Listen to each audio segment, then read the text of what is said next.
오늘 우리에게 주신 오늘 우리에게 주신 하나님의 말씀 로마서 8장 31절로 39절까지의 말씀입니다. 생명의 샘가 5월 31일 월요일자 말씀입니다. 끊을 수 없는 사랑 함께 읽겠습니다.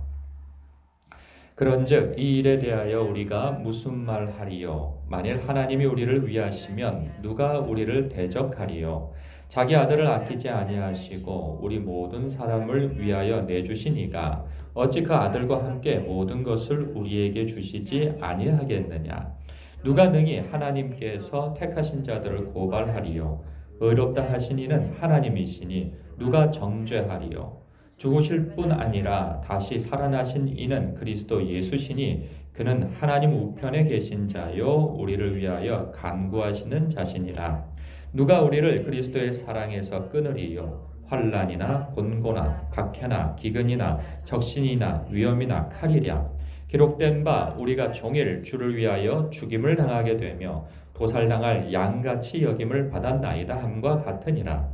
그러나 이 모든 일에 우리를 사랑하시는 이로 말미암아 우리가 넉넉히 이기느니라. 아멘. 더 있죠. 내가 확신하노니 사망이나 생명이나 천사들이나 권세자들이나 현재일이나 장래일이나 능력이나 높음이나 기쁨이나 다른 어떤 피조물이라도 우리를 우리 주 그리스도 예수 안에 있는 하나님의 사랑에서 끊을 수 없으리라. 아멘. 우리 기독교인들이 많이 암송하고 좋아하는 성경 중에 시편 23편 그리고 시편 139편이 있습니다. 그 성경을 좋아하는 이유가 있을 테죠.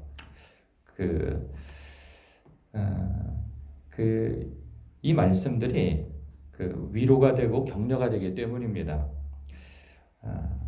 우리를 향한 그 크신 하나님의 사랑을 이 성경을 통하여서 확신할 수 있게 되기 때문이죠.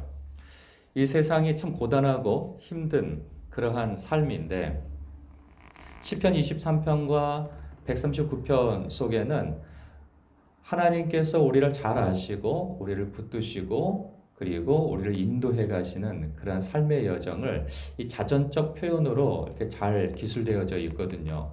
그러면 그 말씀을 보면 마치 그림 언어처럼 우리 머릿속에 또 마음속에 이렇게 그려집니다. 하나님께서 나도 이렇게 지키시고 보호하시고 인도해 주시지, 나와 함께 해 주시지 하는 그런 마음 때문에 이렇게 위로가 되고 격려가 되어지죠. 근데 우리가 읽는 이 로마서 8장 말씀도 시편 139편이나 23편 못지않게 혹은 그 이상으로 우리에게 은혜를 주는 격려가 되어지는 말씀입니다.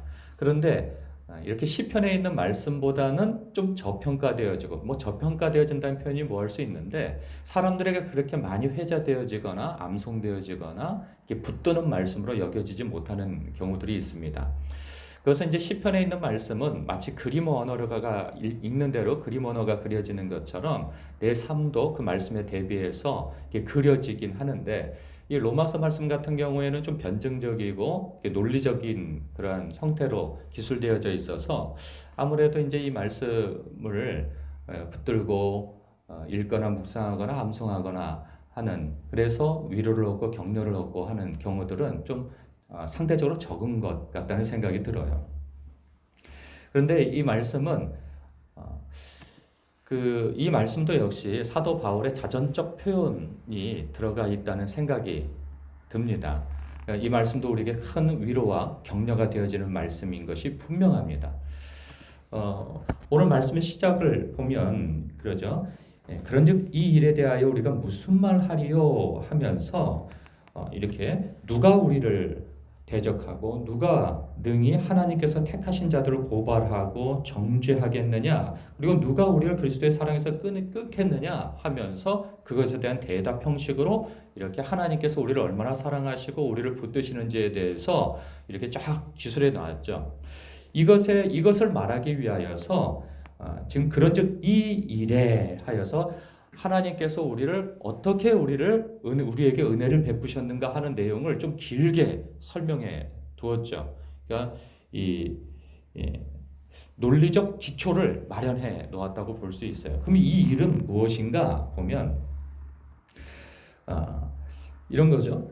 우리가 그 7장에서 보면은 사도 바울이 이 신자의 고뇌를 그려놨어요. 우리가 예수 안에 있음에도 불구하고 의롭게 되어졌음에도 불구하고 또 갈등이 있다는 거죠. 선과 악의 갈등에서 늘 진다는 거예요. 그러면 우리는 거기서 넘어질 수 있죠. 마치 사도 바울의 고백처럼 오라 나는 공고한 사람이로다. 이 사망의 몸에서 누가 우리를 건져내랴. 그러나 그럼에도 불구하고 감사하게 되어진다라는 고백으로 끝마치면서 8장으로 넘어오게 되죠. 그러면서 하는 말이 그리스도 예수 안에 있는 생명의 성령의 법이 죄와 사망의 법에서 해방케 해주셨다. 그래서 우리는 결코 정죄함이 없다. 이렇게 고백을 하게 되어지는 것이죠. 그러니까 우리 주 예수 그리스도께서 나의 죄를 다 사해 주셨고 우리의 죄의 저주를 끊어 주셨다 하는 의미에서 감사하다 이런 얘기를 합니다. 그러면서 우리를 자녀 삼아 주시고 상속자가 되게 해 주셨음을 고백하고요. 그리고 성령께서 말할 수 없는 탄식으로 하나님의 뜻대로 성도를 위하여 간구해 주시고 그리고 모든 것이 합력하여 선을 이루시는 방향으로 성도들을 복된 길로 인도해 주시고 그리고 하나님의 독생자이신 예수 그리스도와 더불어 형제가 되게 해주셨고 그리고 또 미리 정하시고 부르시고 의롭다 하시고 또한 영원롭게 해주셨다 하는 내용들을 이렇게 하나님께서 우리를 어떻게 사랑해 주셨는가 하는 내용을 쭉 기술해 주었죠. 그러면서 우리의 삶 속에서 참 당할 그런 의문, 고난 속에서 당할 의문, 생각나는 의문 그러한 것들에 대한 해답을 해주고 있어요. 그러면서 이러죠. 하나님이 우리를 위하시면 누가 우리를 대적하겠느냐라는 거죠. 우리가 세상을 살다 보면은 이 권세 그리고 세상 그러한 세력들이 우리 믿는 자들에 대해서 이게 고난을 줄 때가 있습니다. 그러면 사실 믿는 자들은 큰 어떤 세력이 아니라 할지라도 마치 손말을 묶어놓고 싸우는 것 같아요. 주님께서 말씀하시기로 오른편 뺨을 때리는 자에게 왼편도 돌려내고 그리고 억지로 오리를 가자 하는 자에게 심리를 가주고 우리의 겉옷을 뺏으려고 하는 자에게는 그 속옷도 벗어주고 그러라고 하지 않습니까? 그래서 원수를 위하여서 기도도 해주고 그리고 심지어는 원수를 사랑하게 해주고 오래 참고 인내하고 그러잖아요. 그러면 이게 이는 이로 눈은 눈으로 갚을 수가 없게 되어져요. 거기서 오는 그런 심리적 부담감이 굉장히 크죠. 그런데 우리가 그런 심리적 부담감 속에서도 그들과 대항하여서 싸우지 않고 인내하고 견디고 사랑할 수 있는 근거가 무엇이냐라는 거죠. 그게 바로 이 말씀인 것이죠. 자기 아들을 아끼지 아니하시고 우리 모든 사람을 위하여 내주시니가 어찌 그 아들과 함께 모든 것을 우리에게 주시지 아니하겠느냐. 그러니까 정리하면 이겁니다. 우리를 아끼시기 위해서 아들도 아끼지 아니하시고 내주실 이가 우리를 얼마나 더 보호해 주시고 얼마나 우리를 위해서 힘써 주시고 합력하여 선을 이루시는 방향으로 우리를 인도해 주시고 복 주시겠느냐 그 말씀하시는 거죠. 우리는 그들에게 손해만 보고 있는 것 아니냐라고 생각할 수 있는데 그렇지 않다는 거죠. 하나님께서 우리를 결코 손해보는 방향으로 인도하시지 아니하고 합력하여 선을 이루시는 방향으로 우리에게 결국은 우리에게 복 주시는 방향으로 인도해 가신다 하는 그 말씀을 하고 있는 거예요. 그러면서 33절에 이러죠. 누가 능히 하나님께서 택하신 자들을 고발하리요. 또 34절은 누가 정죄하리요. 비슷한 말들입니다. 누가 정죄하고 누가 고발할까요?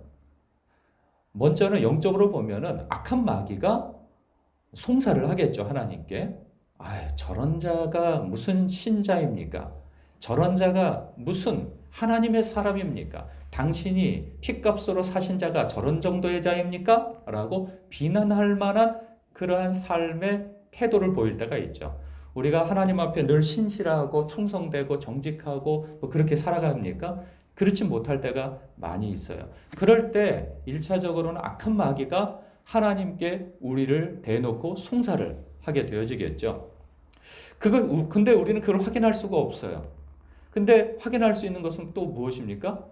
세상이죠. 세상이 우리를 향하여서 손가락질 할 때가 있어요. 뭐 세상이라고 표현하지만 가까운 지근거리에 있는 사람들이 그러고도 무슨 목사냐, 그러고도 무슨 전도사냐, 그러고도 무슨 장로냐, 집사냐, 권사냐, 무슨 신자냐, 이렇게 하고 손가락질하는 일들이 얼마나 많습니까?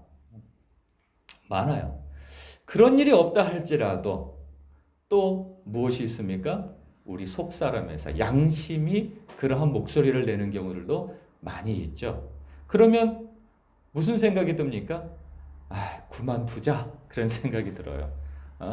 나는 자격이 없어. 목사 그만두자. 전도사 그만두자. 봉사하는 거 그만두자.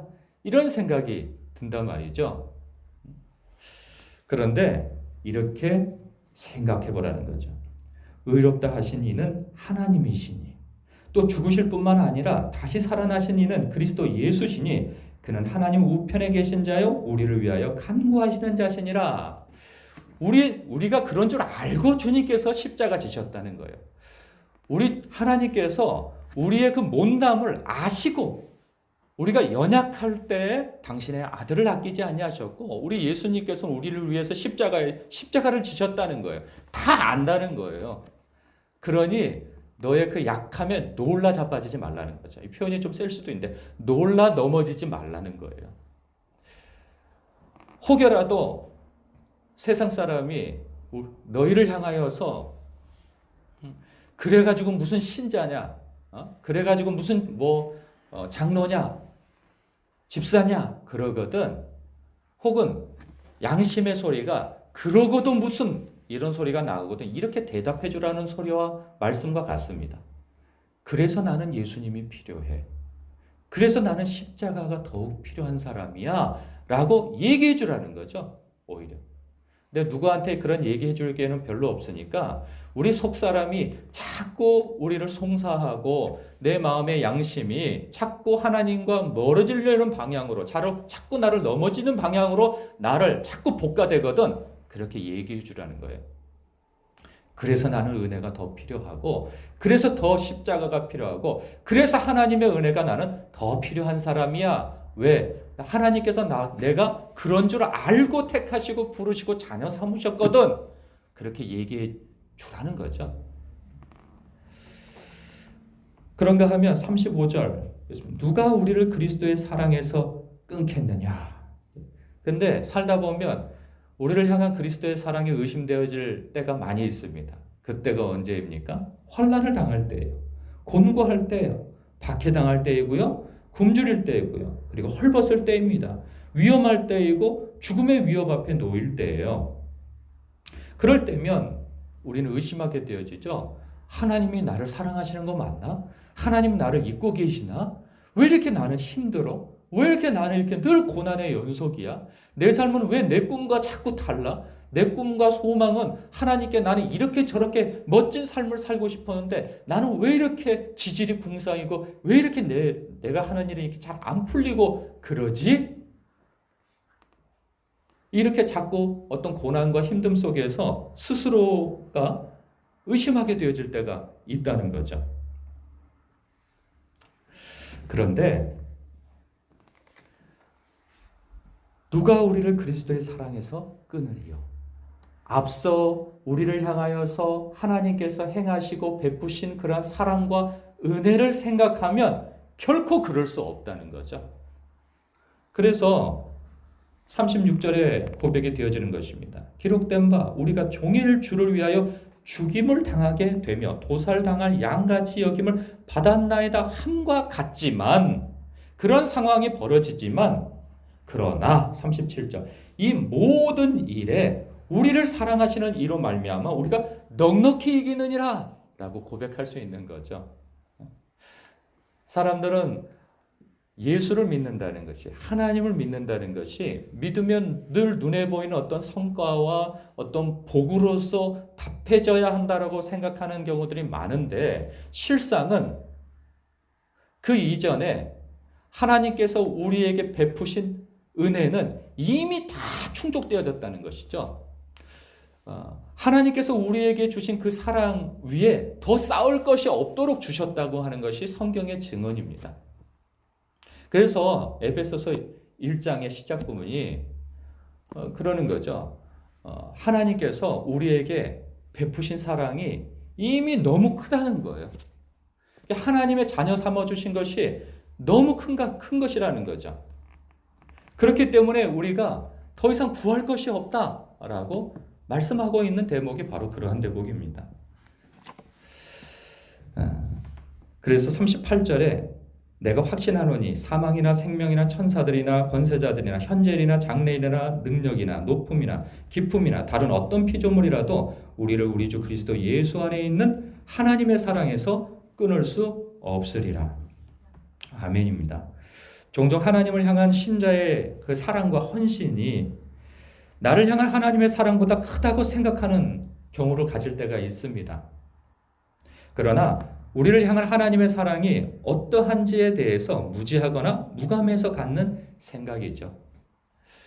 여러분, 우리가 하루를 살면서도 혹은 일주일을 살면서도 평생을 살면서도 나를 향한 하나님의 사랑이 얼마나 큰가를 깨닫게 되어지면 우리는 오늘 하루를 살면서도 여러 가지 영적인 그러한 도전을 받게 되어질 때에도 우리는 넉넉히 이길 수가 있습니다. 내일 일을 우리는 남몰라도 나를 사랑하시는 이가, 그 전능하신 이가 내 앞길을 다 아시고 앞서 행하여 주시고 바른 길로 인도해 주시며 나를 합력하여 선을 이루시는 방향으로 인도해 가실 줄 알기 때문에 우리는 내일을 소망하고 오늘을 주 안에서 충성되고 힘있게 살아갈 수 있는 것이죠. 여러분, 오늘 이 말씀을 여러분 시간 내셔서 읽고 묵상하셨으면 좋겠습니다. 여러분 시간이 더 주어진다면 암송하실 수도 있었으면 좋겠습니다. 그래서 이 말씀이 여러분의 마음판에 탁 새겨져서 늘 나를 향한 하나님의 사랑 때문에 이 모든 것을 넉넉히 이기느니라 라고 하는 그러한 믿음의 고백이 있으시길 주님의 이름으로 축복합니다. 기도하겠습니다.